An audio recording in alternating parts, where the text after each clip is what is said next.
जय श्री कृष्णा सभी को। मैं हूं आपकी अपनी Priyanka Mishra. Welcome to our YouTube channel commerce classes by Anoop sir. मैंने पहले के लेक्चर्स में आपको क्या पढ़ाया था, एनवायरनमेंट के बारे में और एसडीजी और एमडीजी के बारे में। और आज का हमारा डिस्कशन लेक्चर है human and environment interaction. Human क्या होता है, हम लोग क्या है, ह्यूमन है ना, जो भी जीवित जंतु है, मतलब जो भी कोई ना कोई काम कर रहा है वो एक ह्यूमन है।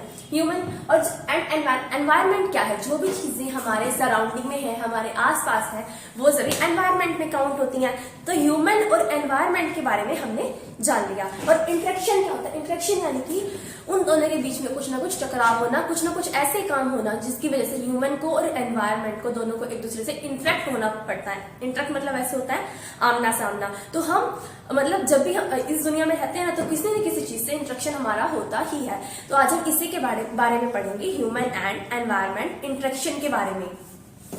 तो हमारा फर्स्ट पॉइंट क्या है, इंटरेक्शन बिटवीन ह्यूमन एक्टिविटीज। जो ह्यूमन एक्टिविटीज कर रहा है एंड इकोसिस्टम, जो हमारा इकोसिस्टम है, मतलब ह्यूमन के अलावा और भी बहुत सारी जो जीवित जंतु हैं वो हमारे आसपास रहते हैं, यानी कि वो हमारे इकोसिस्टम में आते हैं, चाहे वो लिविंग थिंग्स हो या फिर नॉन लिविंग थिंग्स हो, वो सभी हमारे इकोसिस्टम में आते हैं। तो इंटरेक्शन किसके बीच में हो रहा है, ह्यूमन एक्टिविटीज एंड इकोसिस्टम के बीच में जब भी कोई इंटरेक्शन होता है तो वो होता है हमारा मतलब इंटरेक्शन के बारे में बताता है। फिर इकोसिस्टम क्या होता है, इकोसिस्टम में ह्यूमन को छोड़ करके living and non living things, ठीक है। लिविंग मतलब जैसे पेड़ पौधे हैं या जीव जंतु हैं, वो सभी लिविंग में आएंगे। नॉन लिविंग में जो हमारे टेम्परेचर, रेनफॉल वगैरह होती है, डिफरेंट टाइप्स की गैसेस होती हैं, तो वो सभी चीजें कहाँ आएंगी, नॉन लिविंग थिंग्स में आती हैं। यानी कि वो जिंदा तो नहीं है, बट हमारे मतलब लाइफ को सर्वाइव करने में हेल्प करती है। उसके बाद आती है हमारी इकोसिस्टम में क्या है, open system, close system, isolated system. Open system कैसे है, मतलब एक तो हमारा जमीन पे पानी है, हर जगह पानी ही पानी है, इट्स ओपन सिस्टम। फिर आता है क्लोज सिस्टम, मतलब कि हमने उस पानी को ले जाकर के फ्रिज में पैक कर दिया, वो कहाँ है, क्लोज सिस्टम में आएगा। और थर्ड हमारा आता है आइसोलेटेड सिस्टम। आइसोलेटेड सिस्टम वो सिस्टम होता है जहां से कोई हवा गुजर नहीं सकती, मतलब कोई भी चीज उसको इफेक्ट नहीं डाल सकती। लाइक थर्मस की बोतल में हमने पानी रख दिया। उसके बाद आता है कंपोनेंट्स ऑफ इकोसिस्टम। इकोसिस्टम में कंपोनेंट्स कौन कौन से होते हैं, एक तो होते हैं बायोटिक और एक होते हैं अबायोटिक। बायोटिक यानी कि वही जैविक, और अबायोटिक यानी कि अजैविक। जैविक यानी कि जो सांस लेते हैं, खाना खाते हैं, और अबायोटिक कौन से होते हैं, जो सांस नहीं लेते, खाना नहीं खाते हैं। और जो बायोटिक मतलब बायोटिक्स लोगों को या जो भी बायोटिक्स थिंग्स यानी कि जैविक थिंग्स को जीने में हेल्पफुल होते हैं, वो होते हैं हमारे अबायोटिक थिंग्स। उसके बाद आएगा बायोटिक में कौन कौन होता है, producer, number second consumer, next decomposer. Producer क्या होता है, जो कि मतलब नेचर की हेल्प से खुद ही कुछ ना कुछ चीजें उग जाती हैं, है ना, यानी कि प्रोड्यूसर वो उत्पन्न हो। उसके बाद कंज्यूमर कौन होता है, जो प्रोड्यूस ही चीजों को यूज करता है खाने पीने में, या अदर किसी भी काम के अंदर उस चीज को यूज कर रहा है, वो हमारा है कंज्यूमर। कंज्यूमर के बाद डिकम्पोजर क्या होता है, जो उस चीज को खत्म करने में हेल्प करता है, ठीक है। तो ये चीज आती है कंज्यूमर में कौन कौन से सकते हैं। देखो कंज्यूमर में हमारे पास 4 तरीके के होते हैं। एक तो होते हैं शाकाहारी को क्या बोलेंगे हम लोग, हार्बिविजियस, मतलब जो सिर्फ हरी चीजों पर डिपेंड रहते हैं, घास खाएंगे या फिर मतलब फसलों के ऊपर डिपेंड रहेंगे, ठीक है, वो होते हैं शाकाहारी। उसके बाद आता है हमारा कार्निवोरस, यानी कि मांसाहारी, जो सिर्फ मांस ही खाते हैं, उन्हें हरी चीज से कोई मतलब नहीं होता। उसके बाद आता है हमारा ओमनिवर्स कौन से होते हैं, सर्वाहारी, जो कि दोनों चीज ही खाते हैं, मतलब घास वगैरह भी खा लेते हैं, दूध भी पी लेते हैं और मांस भी खाते हैं।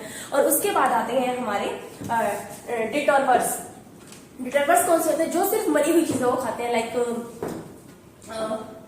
बैटल्स, क्रैब, अर्थवॉर्म्स, जो जमीन के केंचुए वगैरह होते हैं, वो मरी हुई चीजों से ही अपना भोजन ग्रहण करते हैं। तो ये लोग कौन हुए, हमारे कंज्यूमर हो गए। और डिकम्पोजर कौन होते हैं, जो मतलब लास्ट में डिकम्पोज करने में हेल्प करते हैं।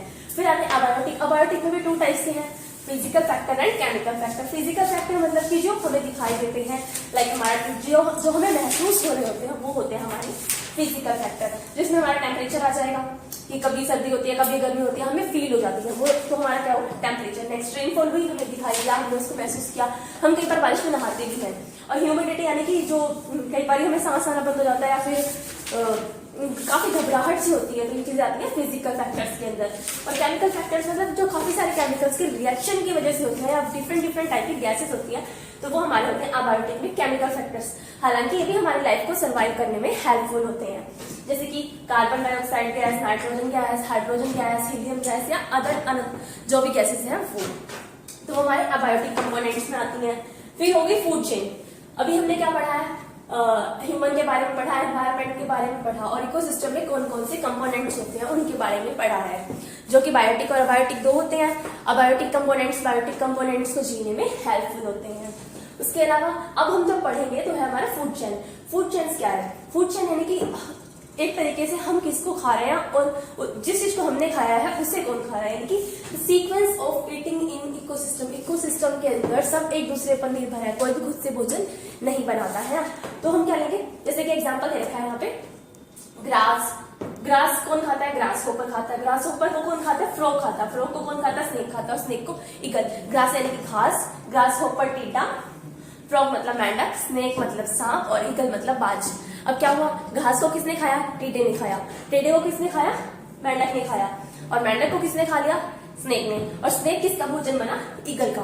बाद में क्या आता है? Food web. जैसे जो हमारी फूड चेन होती है वो कुछ पर्सन के मतलब कुछ जीवों के बारे में बताती है कि हम किस तरीके से अपना भोजन किसी अनदर जीव के थ्रू बना रहे हैं, ठीक है, किसी अनदर बायोटिक थिंग के थ्रू बना रहे हैं। उसके बाद आता है हमारा फूड वेब। फूड वेब क्या होता है? नेटवर्क ऑफ फूड चेन, जहां पे बहुत सारी फूड चेन शामिल होती हैं। अलग अलग प्रकार के पेड़ पौधों की फूड चेन अलग होती है, पशुओं की अलग होती है। तो जहां पे हर एक चीज की फूड चेन इकट्ठी हो जाएगी उसे क्या बोलते हैं? मतलब जहां पे नेटवर्क बन जाएगा फूड चेन का वो हमारा है फूड वेब। फिर आता है pyramid of energy always up to right.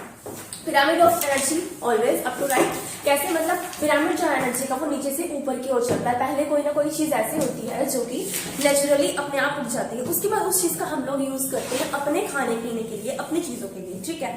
तो मेन बात क्या होती है कि जो अनदर चीजें होती है ना वो सिर्फ हमारा 10% यूज कर पाते हैं, 90% हम खुद यूज करते हैं।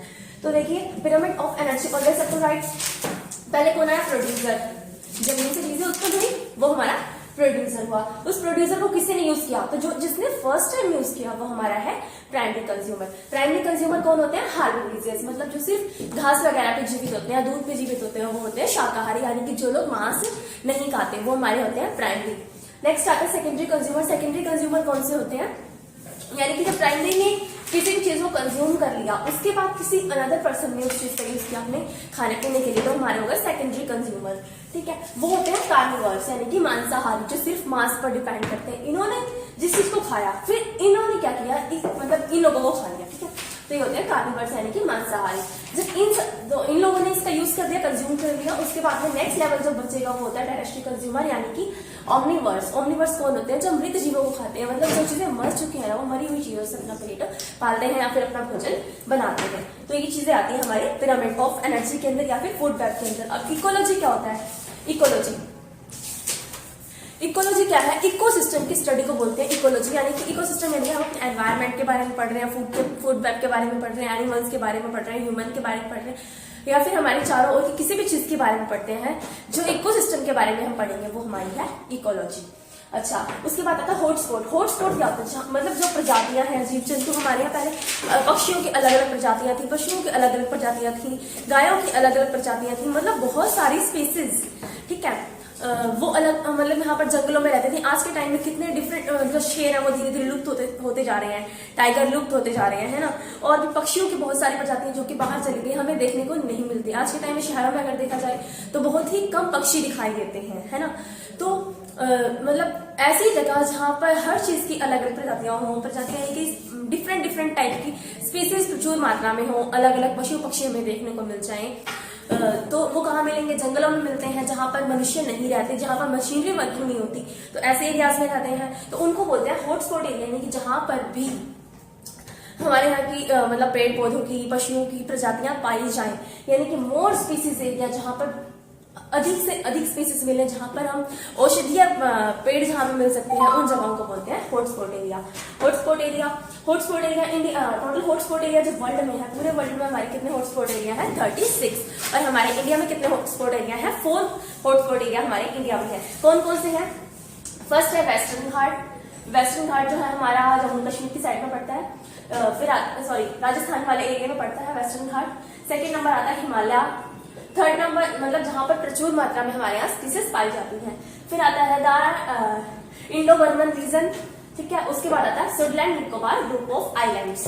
तो ये 4 जो है हमारे इंडिया के हॉटस्पॉट एरिया है जहां पर डिफरेंट टाइप की प्रजातियां मिल सकती हैं, अलग अलग प्रकार के स्पीसीज मिल सकते हैं। उसके बाद आता है एथनोपॉर्गेनिक एक्टिविटीज। एथनोपॉर्गेनिक एक्टिविटीज होती हैं, कौन सी होती हैं? ह्यूमन कोई भी एक्टिविटी करता है जिसका इफेक्ट हमारे नेचर पर पड़ता है, तो वो होती है एथनोपॉर्गेनिक एक्टिविटीज।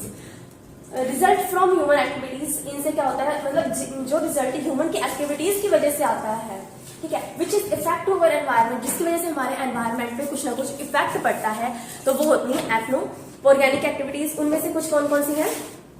जैसे कि रिप्रोडक्शन करना, किसी भी चीज को रिप्रोड्यूस किया, या फिर ओवर कंजप्शन कर लिया कोई भी चीज है उसका, जैसे कि या फिर जो हमारी कोयले की खान वगैरह है या हीरे की खान है, तो उनमें बम से हम लोग क्या करते हैं, कुछ ना कुछ डिफ्यूजन करते हैं, पहाड़ों के अंदर भी करते हैं, जिससे कि हमारी पृथ्वी में भी कोई ना कोई हलचल होती ही है, ठीक है। उसके बाद ओवर एक्सप्लोरेशन करते हैं, पोल्यूशन खिंडाते हैं, या किसी भी चीज का मिसयूज करते हैं, तो इन सभी की वजह से क्या होता है कि ज्यादा पोल्यूशन बढ़ता है, और उससे जो है हमारा मतलब जो हमारी ये एक्टिविटीज है, इनको हम किसमें काउंट करते हैं? एथनोपॉर्गेनिक एक्टिविटीज के अंदर काउंट करते हैं।